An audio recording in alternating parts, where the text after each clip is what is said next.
Gamescom, one of the biggest game conventions in the world, is generally about seeing new video games, but it also goes hand in hand with seeing the new technologies that allow those games to go beyond the visuals and capabilities that we're used to. And I want to check out some of that top tech, like Nvidia showing off some of their new DLSS 3.5 stuff. There's massive AI swarm tech for the new Space Marine game. Sony and Xbox have new hardware coming out, and more. In that case, I have no idea how we first met, Matt. If you've been a fan of my channel for a while, you probably know Matimio, my old Battlefield buddy, another content creator who mostly does Twitch streams now. We started our own podcast together. I'll leave a link for that in the video description if you want to check out two old gamer friends chatting about times past and current events and all kinds of fun internet culture stuff.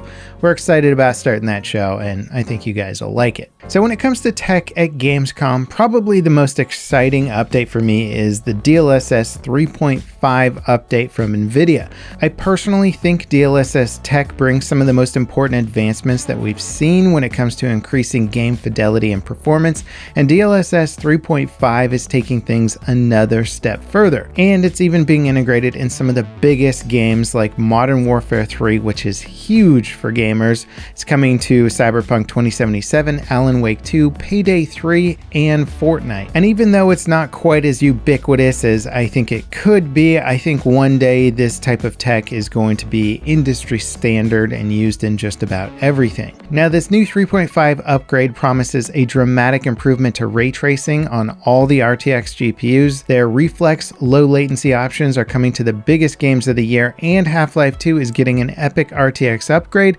with Portal following later. Now, Nvidia claims that DLSS 3.5 is using 5 times the amount of data from before and much higher quality training data to offer big improvements over the hand-tuning design that DLSS 3 was. The result of this is dramatically reduced artifacts for upscaling, sharper details, and more effects like contact shadows being preserved in the final output while using ray tracing. There's also some other tricks with DLSS 3.5 that help improve quality. It runs DLSS as part of the denoising process instead of doing a denoising pass and then upscaling the image to the final output resolution of the game. Plus, it uses additional game engine data like surface colors, motion vectors, and normal maps to ensure a more stable update, aka less shimmering, ghosting, and blurring for the final image, and they call this process ray reconstruction. The changes are subtle but extremely important as we progress towards more photorealistic games. Now, one of the more obvious improvements with DLSS 3.5 is the resolution of reflections in their examples. The reflections are much sharper and clearer overall, but it goes beyond just the sharpness. In this example, the contact shadows from the papers on the ground are basically lost with previous methods of DLSS upscaling. But with DLSS 3.5, they're actually preserved and they look extremely clean, which makes the papers look like they're actually placed in the world and not just a flat texture on the ground.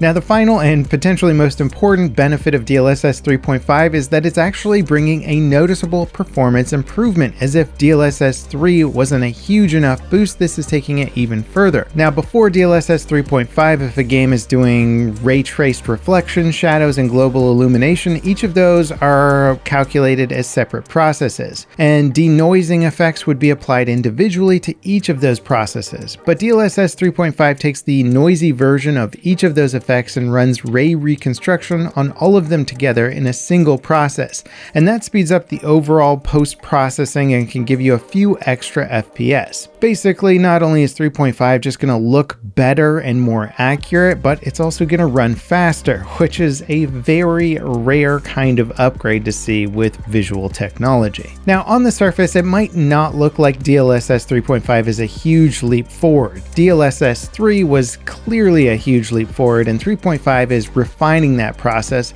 but when that refinement results in both improved visuals and improved performance, it's actually a huge deal. Devs taking advantage of this new tech will be able to push their visuals to jaw-dropping places, much like what Cyberpunk is doing, as they lead the charge with a lot of this new tech. Plus, Nvidia continuing to improve their rendering software benefits anyone that can take advantage of it and continues to put pressure on AMD and Intel to come up with competitors. All around, this is great news, and I'm constantly wowed by Nvidia's massive leap forwards with technology. Now, when it comes to game engine technology, Space Marine 2 is shaping up to be one of the most impressive Horde shooters I've ever seen. It's being developed by Saber Interactive, and they're leveraging some insane tech to make it possible. IGN got an exclusive hands-on preview with the game, and the footage looks just crazy. There's a crazy amount of enemies on screen basically the entire time you play, and they're not just set dressing or things you might see in the background. Every enemy is out to kill the player, and it's clear that one wrong move will leave you surrounded by dozens of them. Saber are using the same engine that they built World War Z with, and that game can render thousands of zombies at a time. But Space Marine 2's enemies are a bit more advanced than the undead, so it looks like they may have had to sacrifice the overwhelming quantity of enemies a little to make the game more playable. In other words, there might not be thousands of heretics to mash your way through, but there'll still be dozens and maybe even hundreds at certain points with more advanced AI tech. Warhammer 40k is one of the more visually stunning universes around, and having games step up their technology to meet the demands of that universe is really cool. It seems like Games Workshop is just starting to ramp up what I hope to be a new era of fantastic Warhammer games. Now, of course, not all the cool tech stuff is just software side. PlayStation and Xbox both revealed new info about upcoming console hardware. The Xbox Series S is getting a pretty major upgrade with a new version that packs a 1TB internal SSD. This is double the capacity of the existing Series S. It's called the Carbon Black Xbox Series S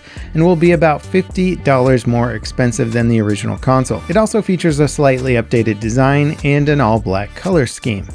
Now, unfortunately for PlayStation, it seems like they're missing the mark with their upcoming handheld console, the PlayStation Portal. They announced this as Project Q a few months ago, and press are finally getting hands-on time with it at Gamescom's show floor, along with some key details about pricing and features. It's launching later this year for $200 and is positioned as a way of playing your PlayStation 5 games on the go. The problem is it can only stream your PlayStation 5 titles while it's on a Wi-Fi network. It doesn't have Bluetooth, it can't play anything on its own, including games and media files, and will have the same battery life as a DualSense controller.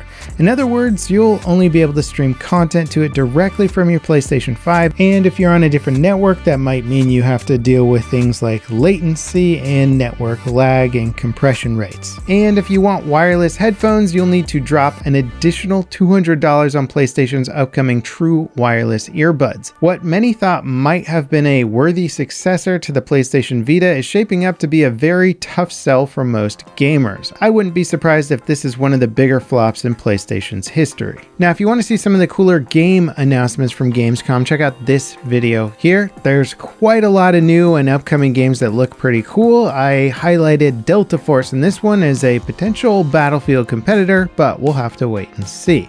As always, guys, thanks for watching, and I'll see you next time. This is Level Cap signing off.